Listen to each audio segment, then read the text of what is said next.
ونزل احلى كتف المتابعين. وهذه متابعينا نزلت عندكم احلى صينيه ام العراوي.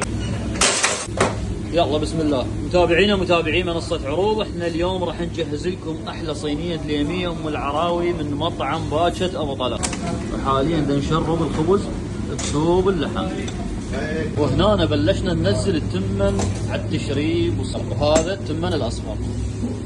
دائما نقول احلى فقره لمتابعينا القرنشه زينه الصينيه. وطلع عندنا هنا سيد الموقف بالعرض الكتف المشوي، ونزل احلى كتف المتابعين. هذه اللحمه وياه ب60,000 دينار، صينيه ام العراوي دليميه ينزل عليها كتف وضلع، كل هذا ب60,000 دينار. سعرها الرسمي 75,000 دينار. مطعم باتشة ابو طلال سوى عرض خاص للمتابعين منصة عروض، تنزل للمتابعين ب60,000 دينار. متابعينا استغلوا العرض، هاي الصينية تكفي من 6 إلى 8 أشخاص.